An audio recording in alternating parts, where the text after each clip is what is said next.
Arvamus, et Ameerika juudid ei tunne armastust sionismi vastu ega tunne sidet Iisraeliga, on täiesti vale. 7. oktoobril see juhtus. Ma tundsin lihtsalt, et see oli rahvuslik tragöödia. Ma mõtlesin, et pean rohkem tegema. Ma pean olema armees. Ma sain eile kellegi käest sõnumi, kus öeldi, et olen antisionist ja ei usu Iisraeli riiki. Ja et ma arvasin, et Iisrael on genotsiidiline armee, kuni nägin sinu TikTokke. Tere! Kui sa mäletad, siis paar nädalat tagasi JNS-i konverentsil ütles Iisraeli peaminister järgmist. Ma luban teile, et me võitleme selle antisemitismi vastase võitluse nimel kogu maailmas. Me võitleme ka 8. rindel. Võitlus meie delegitimeerimise vastu. Võitlus laimu vastu, mis on suunatud juudi rahva vastu. Aga ma palun teid, Ameerika juudid ja diaspora juudid, et teeksite ühte asja. Tõuske püsti, ärge lömitage, ärge kartke, võidelge vastu, sest inimesed austavad meid ainult siis, kui me iseennast austame. Ja kui nad meie pihta valesid loobivad, vastake tõega, seiske tõe eest, seiske Iisraeli eest, seiske juudi rahva eest, seiske juudi tuleviku eest. Kuuldes, mida peaminister ütles, usun, et on oluline juhtida teie tähelepanu sellele, et on neid, kes võitlevad sellel 7. rindel, inforindel või 8. rindel, inforindel. Aga meil oli sel nädalal Iisraelis veel üks asi, millest ma rääkisin ka oma viimases taskuhäälingus. Ja see on see, et Raum Emanuel oli siin ja väidetavalt rääkis ta Ameerika juutide nimel, kes tema sõnul toetavad Mamdanit rohkem kui Iisraeli peaministrit. Minu probleem selle väitega oli lihtsalt see, et enamik Ameerika juute ei ole nagu New Yorgi juudid. Ja isegi New Yorgi juudid ise ei esinda eriti hästi seda, mida Ameerika Ühendriikide juudid tegelikult tunnevad. Sest mida me siin Iisraelis näeme on see, et paljud Ameerika juudid tulevad siia külastavad, aga saadavad ka oma lapsi siia, et nad teeniksid Iisraeli kaitseväes ja võitleksid Iisraeli nimel. Ja see ei ole midagi, mida me iseenesest mõistetavaks peame. Ja ma arvan, et see näitab rohkem seda, mida Ameerika juudid tegelikult Iisraeli riigi suhtes tunnevad. Nii et mõlemal põhjusel mõtlesin, et tutvustan teile noort naist, keda paljud teist võivad juba jälgida. Kellest ma sain teada umbes 3 aastat tagasi, kui sõda puhkes. Tema postitustega siin Iisraelis sotsiaalmeedias, kus ta tuli Iisraeli vaid nädal enne sõja puhkemist ja kuidas ta tundis end Iisraeli kaitseväes nende paari aasta jooksul. Nii et täna on siin minuga Golda Dafna, kes on iisraellane, ameeriklane, kes emigreerus Iisraeli. Nagu ma ütlesin, nädal enne sõda elas ta Jeruusalemmas ja ma kutsun sind nüüd meiega liituma. Samuti mitte ainult Iisraeli kaitseväe sõdurina, vaid ka infosõja rindel sõdurina. Nii et Golda, aitäh, et täna meiega liitusid. Aitäh, et mind kutsusite. Mis pani sind tol päeval Iisraeli tulema? Tõde on see, et minu arvates on väide, et Ameerika juudid ei tunne armastust sionismi vastu ega tunne sidet Iisraeliga täiesti vale. Ma arvan, et kogu oma elu olen tundnud sidet Iisraeliga. Ja veelgi enam, mulle tundus, et Ameerika juudi kogukonnad olid peaaegu nagu ehitatud liivale. Ma mäletan, et läksin vaheaastal seminari. Ja ma arvan ka, et see statistika puudutab tõenäoliselt juute, kes ei kuulu ühtegi kogukonda või ei ole ortodoksed ning kogu nende identiteedi raamistik ei põhine Iisraelil. Sest kui oled ortodoksne juut, siis sa palvetad 3 korda päevas. Sa palvetad, et mu silmad näeksid Sionit. Sion, see teebki sinust sionisti. Kuidas saab keegi palvetada seda 3 korda päevas ja mitte mõelda Sionile? Sion, Iisrael. Ma tundsin alati sidet Iisraeliga ja tundsin alati, et pean Iisraeli tagasi pöörduma. See oli minu lootus ja eesmärk. Ja siis, kui ma läksin ilmaliku kolledžisse ning pärast vaheaastat Kolumbiasse, kirjutasin ma tegelikult luuletuse. Kirjutasin Hillel'is esimesel päeval luuletuse pealkirjaga Ivy League'i väedid lämmatavad mind. See rääkis sellest, kui väga ma kartsin, et ma ei jõua enam kunagi Iisraeli tagasi, et ma armun akadeemilise karjääri ja prestiiži tagaajamisse. Ja unustan, et olin tegelikult liikuvate liivade kaevikutes. Ja ma arvan, et see juhtub paljude Ameerika juutidega. Ma arvan, et paljud inimesed lummab diaspora luksus ja tead, et ei pea boilerit sisse lülitama ning igas korteris ja majas on kuivati. Aga ma arvan, et nad ei tee seda teadmata, et nad tahaksid ühel päeval Iisraeli tagasi pöörduda. Nad ütlevad alati, et ideaalses maailmas. Ideaalses maailmas. Me oleme ideaalses maailmas. Ma mõtlen, kui igas korteris oleks kuivati, jah? Jah, ma olen nõus. See on Iisrael. Jah. Ja see on paremas seisus kui siis, kui ma siia tulin juba 55 aastat tagasi. Ja Iisrael oli hullem kui 3. maailma riik. ja täna olen ma näinud, kuidas see on kasvanud ja saanud selleks, mis ta täna on ning kuidas see köidab nooremaid Ameerika juute ja nooremaid juute üle kogu maailma. Nii et sa olid ülikoolis. Ja milline oli sinu kogemus seal Ameerika Ühendriikides, Kolumbias? ma läksin Kolumbiasse. Ma arvan, et me kõik võime ette kujutada, milline see oli. Tead, mis mind tegelikult tõesti frustreerib, kui inimesed saavad teada, et ma käisin Kolumbias. Mulle öeldakse alati, et hea, et sa sealt ära said. Või et hea, et sa jäid kogu sellest antisemitismist ilma. Ja ma olen nagu, jäin ilma. Kas sa oled viimased 3 aastakümmet maganud, kui Ahmed Ahmadinejad esines Kolumbia ülikoolis? Kas sa ei teadnud Edward Saidi kohta? ja ma läksin Kolumbiasse, sest loomulikult on see üks suurimaid juudi ülikoolilinnakuid. Ja ka sellepärast, et ma olin ja olen insener ning Kolumbia põhikava on midagi, millesse ma tõesti usun. Ma usun, et kõik peaksid õppima humanitaarteadusi. Ja oma humanitaarteaduste tunnis, mille pidin võtma ja mis kandis nime akadeemiline kirjutamine, kohtasin ma oma esimest tõelist antisemiitlikku õppejõudu. Meil oli tund arvamusartikli kirjutamisest. ja ma kirjutasin sellest, miks ma arvan, et ilmalikes kolledžites õpivad juudid kolivad Iisraeli sagedamini kui need, kes käivad Yeshiva ülikoolis. See oli juba midagi, mille peale ma mõtlesin, sest ta pani mulle madalama hinde kui pesapallimängijatest tudengitele, kes seal olid. Jah. See hämmastab mind, kuidas asjad muutuvad, sest mina käisin koolis New Yorgis, mitte Columbia ülikoolis. Mul ei olnud Columbiaks raha, aga ma õppisin Hunter College'is. Ja ma ütlen, et see on ise väga vasakpoolne kool, aga see oli 80-ndatel. Ja sa isegi siis nägid sa, et see hakkas juba pihta. Aga kui ma kirjutasin ja võtsin Lähis-Ida kursuse, siis professor oli üsna vaenulik, ütleksin ma. Aga tema kasuks tuleb öelda, et ta lubas arutelu ja debatti ning see ei mõjutanud kunagi mu hinnet. Aga see kadus aastate jooksul kuidagi ära. Minu tunnis lugesime esseed Christina Sharpilt, kus ta võrdles holokausti orjandusega. Ja olin selle essee pärast tõesti väga häiritud, sest esiteks ma ei arva, et peaks õudusi omavahel võrdlema. Õige. Aga ka sellepärast, et ta ütles, et juutidel oli kuhugi minna. Ja nii, minu ülikooli kirjutamiskursuse viimasel päeval küsis professor, mida te tahaksite selle kursuse juures muuta? ja ma tõstsin käe ning ütlesin, te ütlesite, et juutidel oli kuhugi minna, aga te ei usu, et see koht on legitiimne. Ja ta ütles, ma arvan, et sa said tekstist valesti aru kuulda. Ja saigi siis olin ma juba väga häälekas ning sain selles aines B+, mis oli väga pettumust valmistav, sest minu arvamusartikkel, mille ma lõpuks kirjutasin, sai hiljem Times of Israelis esikohale. Nii et ma mõtlesin, et hei, ilmselgelt olin ma tugev kirjutaja. Ta lihtsalt vihkas sind. Jah, me naerame selle üle, aga see võib olla väga ärritav. Näha. B+ oli tol ajal väga demoraliseeriv. Aga see ei peatanud sind. Mis sind lõpuks siia Iisraeli tõi? Nii et pärast Kolumbia lõpetamist otsustasin, et tahan tõesti meditsiinikooli minna. Seega läksin bakalaureuse järgsesse ettevalmistusprogrammi. Olin Kolumbia bakalaureuse järgses ettevalmistusprogrammis kirjas. ma tegin vaheaasta, mille jooksul töötasin Columbia Fertilities. Ja suve ja sügissemestri vahel pidi mu perega minema Euroopasse reisile. Aga kellegi tekkis terviseprobleem. Nii et mu ema ütles, et tead, ma ei taha tegelikult, et sa üksi Euroopas reisiksid. Ja ma lubasin sulle, et me kõik läheme perepuhkusele, et lähme lihtsalt Iisraeli hoopis. Ja ma olin nagu, ema, ma olen juba nii palju kordi Iisraelis käinud, ma kõlan nagu ära hellitatud laps. Ma olin nagu, mulle tõesti meeldis, kui ma käisin, nii et ma käisin Iisraelis ja ma arvan, et ma tegelikult kartsin Iisraeli minna, sest midagi juhtub, kui sa lähed Iisraeli. Aga sa justkui meenutad endale oma prioriteete ja seda, kes sa oled. Ja ma olin bussis Odeonist, kus mu tädi elab, Tel Avivi poole. Mitte bussis, ma olin rongis. Ja ma vaatasin aknast välja ning nägin neid mägesid. Ja ma mõtlesin, mis ma olen? Mis ma olen? Mida ma teen New Yorgis? Mida ma teen selles postback-programmis? Nii et ma olin Freshman Beachil, ma loobusin Columbia postbackist ja otsustasin 6 aja jooksul kogu oma korteri New Yorgis kokku pakkida ja kolida Tel Avivi. Ja see on hämmastav, et sa seda just ütlesid, sest see meenutab mulle aega, kui ma olin noor poiss ja mu vanemad immigreerusid siia. Ma olin 10-aastane, nii et ma olin poiss. Aga see side Iisraeliga, ma mäletan, et tundsin midagi sarnast sellele, mida sa just ütlesid, kui nägin vanalinna müüre. Ja see lihtsalt, ma ütlesin, see oli lapsena.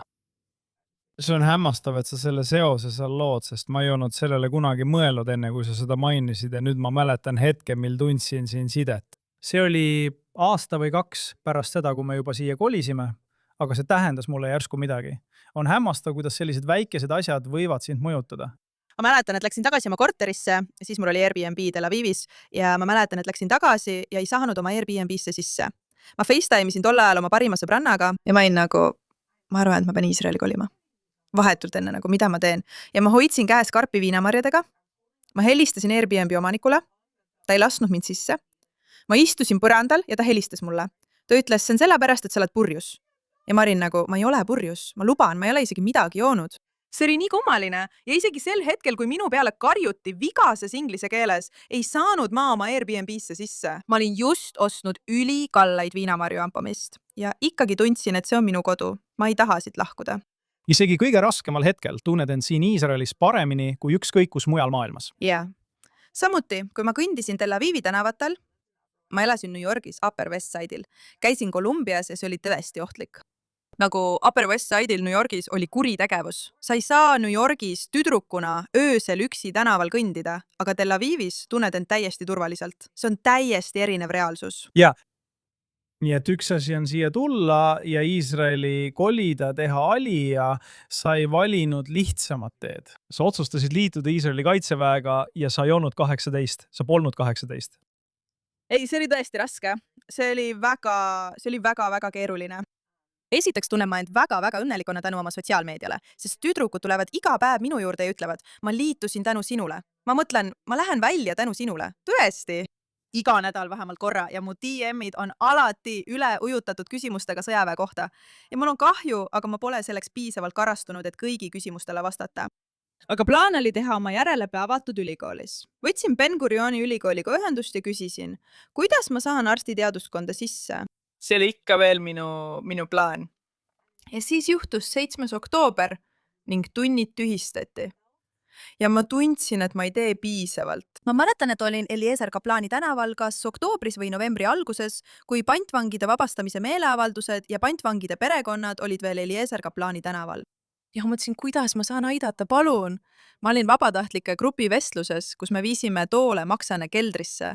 Ma lihtsalt mõtlesin, kuidas ma saan aidata. Keegi ütles, et võta kollased lindid ja kinnita need autode külge. Ja ma kõndisin Tel Avivi maanteel ja kinnitasin linte. Ja ma mõtlesin, kuidas see aitab.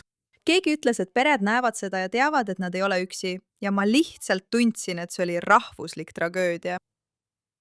Ja mida ma siis tegin? Ma mõtlesin, et pean rohkem tegema. Ma pean olema armees. Ja nii hakkasin ma helistama oma tovile iga päev. Ma ütlesin, et ma pean olema armees. Ma pean olema armees. Ma pean olema armees.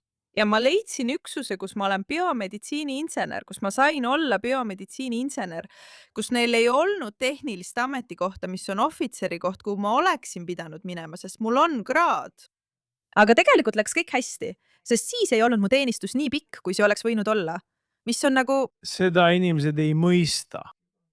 See ei ole ebatavaline, aga see on ebatavaline, kui oled natuke vanem, sest me läheme teenistusse, nagu mina tegin 18-aastaselt ja ma liitusin langevarjuritega ning paljuski mõjutas mind Johnny Netanyahu, mille põhjal otsustasin, et tahan seda teha Iisraeli riigi heaks. Ja seal oli ka mõni ameeriklane, kes meiega liitus. Ta oli tol ajal, ma usun, 26-aastane peaaegu. 10 aastat, 8 aastat vanem kui meie ülejäänud.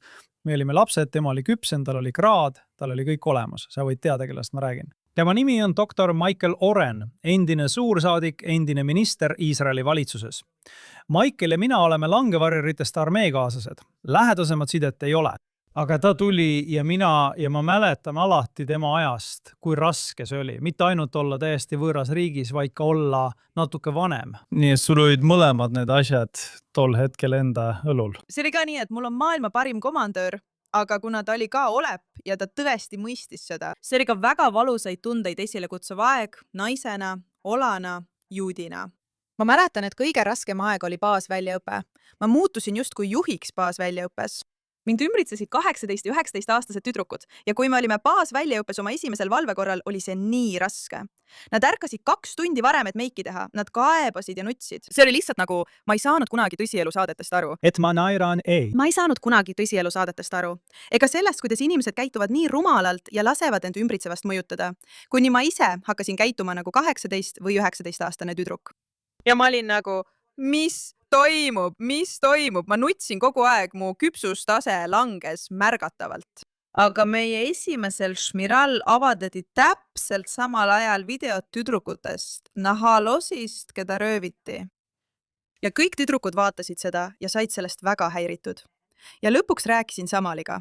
Ma arvan, et see oli see. Ja lõpuks ütlesin, et sa pead kõne pidama. Sa pead neile tüdrukutele ütlema, et see on traumeeriv materjal, et selle vaatamine võib põhjustada PTSD-d. Ja ma muutsin vestlust päris palju. Ja ma nägin, kuidas ma justkui sain mentoriks vestluses naissoost sõdurite ja nende vaimse tervise eest hoolitsemise teemal. Sest ma mäletan Šmiras, mis on nii tobe, ma olin Mahanešmonimis, aga ma mäletan, et kuna me olime just vaadanud neid videoid tüdrukutest, keda rööviti, siis olime me valvel.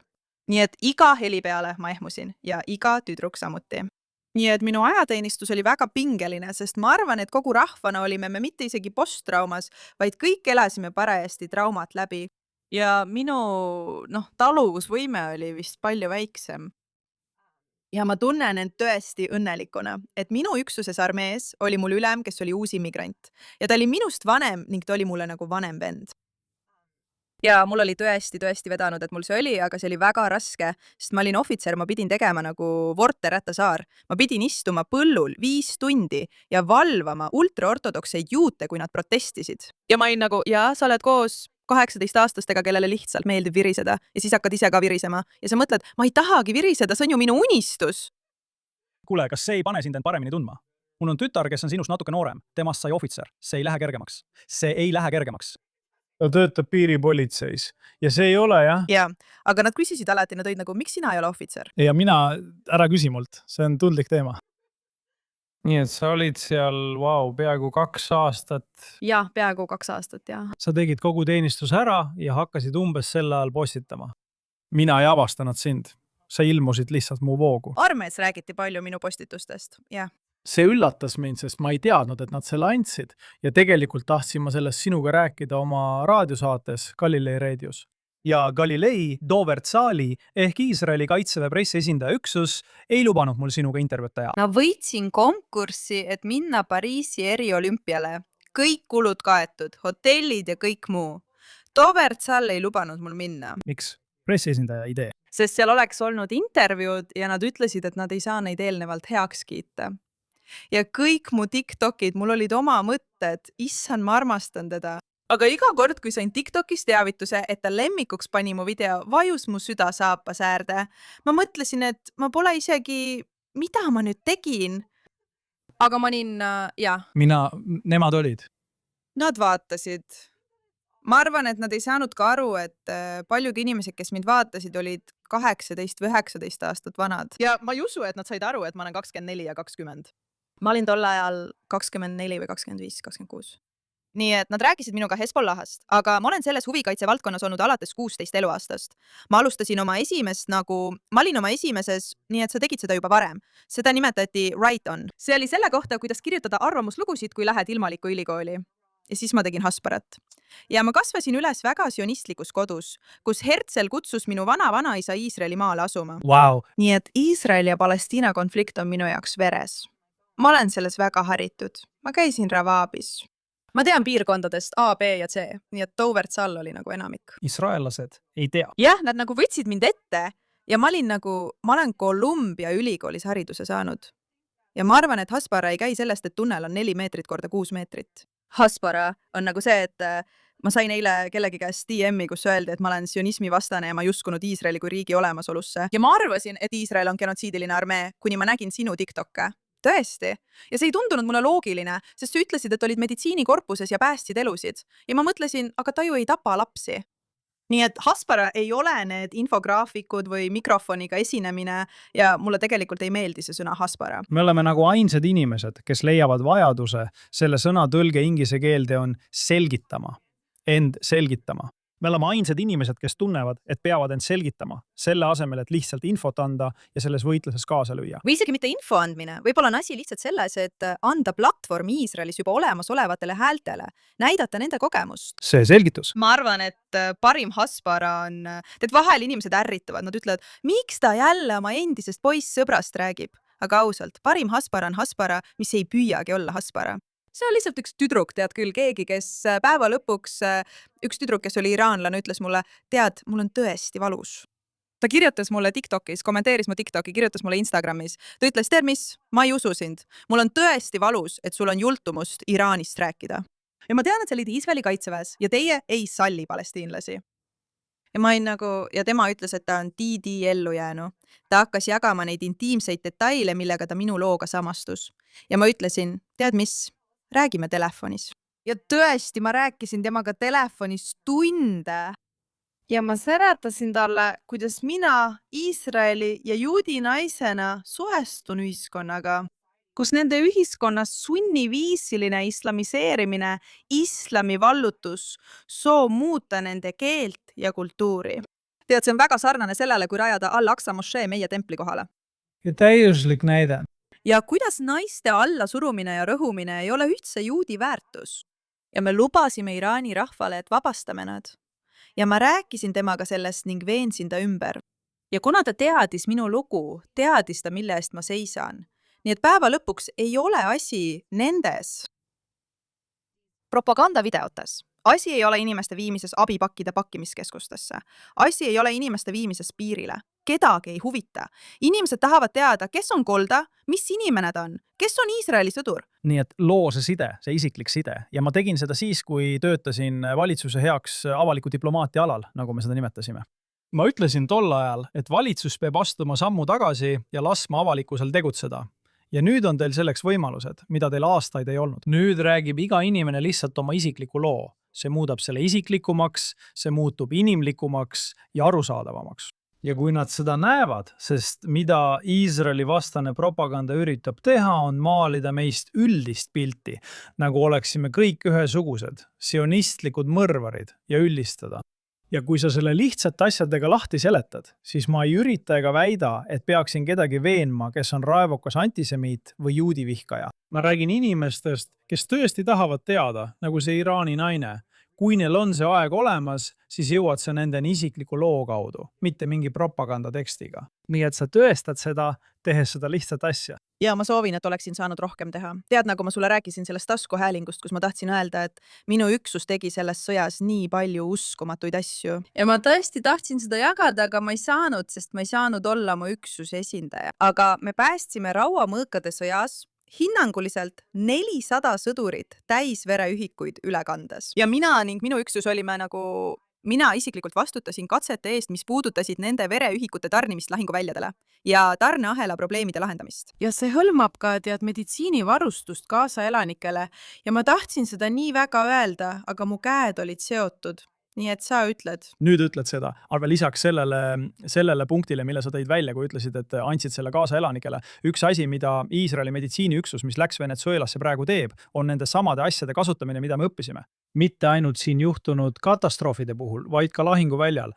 Nad rakendavad seda tsiviilvajaduste jaoks, aitavad ja päästavad Venezuela elanike elusid. Ja see on minu jaoks tõesti lahe, sest mõnikord oled sa nagu hammasratas masinas ja sa ei näe tegelikult tagajärgi. See on tõesti lahe, et ma olin osa üksusest, mis oli hammasratas elude päästmise masinas. Ja ma hakkan emotsionaalseks muutuma. See on tõesti lahe, et katsed, mida ma tegin, muutsid protsessi sujuvamaks, mille abil hemorraagiline šokk oleks haiglaravis väiksem probleem. Ja ma arvan, et see on uskumatu. Neid asju rakendatakse haiglates üle kogu maailma. Iisraelis koolitatud inimesed, nad jagavad seda teavet. Me ei hoia seda endale. Paljud inimesed ei tea sellest. Või nad küsivad, mis kasu nad Iisraelis saavad. Kahjuks oleme siin väga raskes olukorras, aga me võtame selle vastu. Ja nagu kõigega elus ja meie ajaloos, muudame selle millekski produktiivseks ja millekski, mis tugevdab mitte ainult meid, vaid kogu inimkonda üle maailma. Ja see ongi põhjus, miks ma arvan, et Ameerika juudid ei tunne Iisraeli suhtes samamoodi. Ma arvan, et Ameerika juudid teavad, et Iisrael on Orla Goim, et me oleme valgusrahvastele. Ja ma arvan, et igaüks, kes arvab teisiti, ei ole lihtsalt teadlik tegelikust olukorrast ja sellest, kuidas juudid tegelikult tunnevad. Me võiksime sellest tundide kaupa rääkida, aga ma arvan, et me puudutasime paljusid olulisi teemasid. Kas sul on veel viimaseid mõtteid? Ma arvan, et mul oli tõesti vedanud. Kui ma olin armees, pakkus TikToki üksus mulle võimalust nende üksusesse tulla. Ja ma mäletan inimest, kellega ma tollal kohtamas käisin, sest ta kuulus armees eliidi hulka.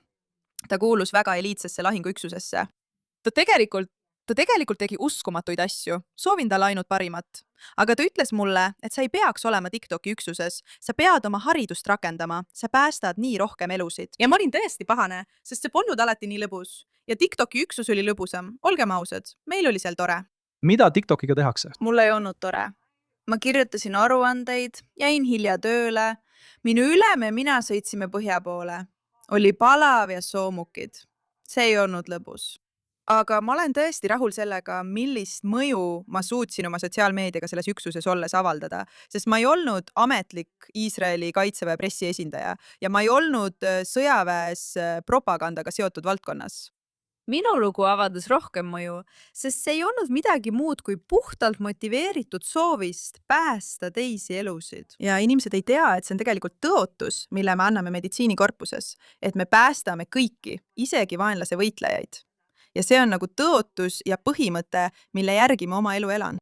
Ma usun, et see riik on rajatud aususele. Sellele, et olla Orla Kaim, valgus rahvastele ning süsteemide loomisele, mille abil saame aidata võimalikult paljude inimeste elu parandada ja neid päästa. Ma tean seda oma enda kogemusest lahinguväljal ja minu poeg on samuti langevarjur ning ta on langevarjurite meditsiinitöötaja. Ja ma tean, et tema, kui ta ravis, ei aidanud ta ainult oma kaaslasi ja relvavendi, vaid ka vaenlase poole inimesi. Nad on kohustatud seda tegema. Ja inimesed ei tea neid asju, nad mõtlevad kõik need asjad välja, aga me mõlemad teame seda oma isiklikust elust ja kogemusest ja sellepärast ongi nii oluline neid asju jagada. Kolda on samuti oluline, aga see on juba omaette teema. Ma ei suuda uskuda, et me sellest ei rääkinud. Kolda, Daphna, me ei rääkinud sellest. Minu perekonna nimi on Daphna. Ja Aga inimesed arvavad, et see on mu teine nimi. See on mu perekonna nimi. See on mu ametlik nimi. Sinu ametlik nimi, aga Gold on väga tähtis nimi. See on kuldne. Aitäh, et oled siin ja jagad meiega oma kogemust ning palju aastaid veel imelisi kogemusi Iisraelis. Aitäh! Ja aitäh ka teile kõigile, et te meiega liitusite. Loodan, et see suurendas teie arusaamist ja teadmisi sellest, mis toimub. Ja te näete, et peaminister oli väga täpne, kui ta ütles, et sellel rindel saab igaüks meist kaasa lüüa ja inimestele selgitada, mis tegelikult siin Iisraelis toimub. Mina olen Daniel Siimann, aitäh, et minuga liitusite, olen teiega taas järgmisel nädalal.